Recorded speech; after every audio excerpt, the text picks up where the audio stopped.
மாடி தோட்டத்தில் இந்த மாதிரி சாமந்தி பூக்கள் கொத்து கொத்தாக நல்ல பெரிய பெரிய பூக்களாக பூத்து நின்னா இந்த சூழலே மாறிடும். ரொம்ப ரம்யமாக இருக்கும். இந்த மாதிரி கொத்து கொத்தாக பூக்கள் வர்றதுக்கும் பெருசு பெருசாக பூக்கிறதுக்கும் நான் இந்த வீடியோவில் ஒரு 5 டிப்ஸ் சொல்கிறேன்.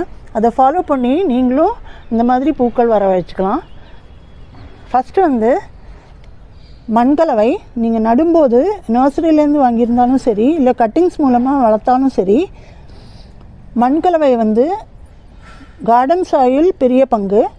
அதுக்கப்புறம் கொக்கோபீட் இல்லைன்னா மணல் போட்டுக்கலாம். ஆற்று மணல் பெஸ்ட்டு. அப்படி இல்லைன்னா எம்சாண்ட் போட்டுக்கோங்க.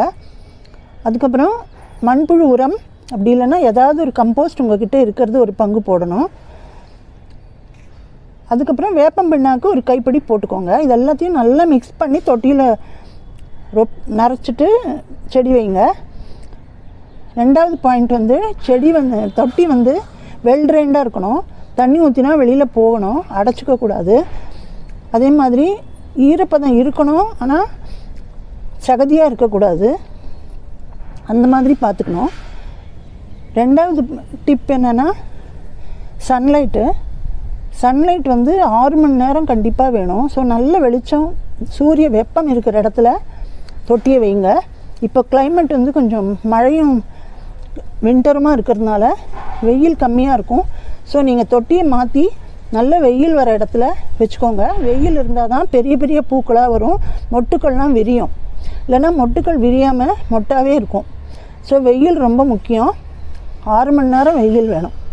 மூணாவது பாயிண்ட் வாட்டரிங் தண்ணி ரொம்ப ஓவராக ஊற்றி நம்ம கொடுத்த உரத்தை எல்லாமும் வெளியில் ட்ரெயின் பண்ணிடக்கூடாது. மேல் மண் காஞ்சப்புறமா தண்ணி ஊற்றுங்க.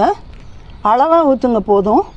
நீங்கள் வெல் ட்ரெயின்டாக சாயில் வச்சுருந்தீங்கன்னா கண்டிப்பாக இதில் பிரச்சனை வராது, தண்ணி தேங்காது. ஸோ நீங்கள் தண்ணி பார்த்து ஊற்றணும். காலையிலையும் சாயங்காலமாக ஊற்றுங்க. 4வது பாயிண்ட் ஃபர்டிலைசர்னு பார்த்திங்கன்னா இதுக்கு இந்த மாதிரி வாழைப்பழத்தோல் காய வச்சு பொடி பண்ணி அந்த பொடியை ஒரு டேபிள் ஸ்பூன் இந்த மாதிரி பாட்டுக்கு நீங்கள் கொடுக்கலாம். அப்படி இல்லைன்னா இந்த மாதிரி உரமாக்கி தண்ணியில் ஊற வச்சு உரமாக்கி இந்த தண்ணியை 1 டம்ளர் ஊற்றி விடலாம். 12 இன்ச் பாட்டுக்கு நீங்கள் 1 டம்ளர் கொடுக்கலாம்.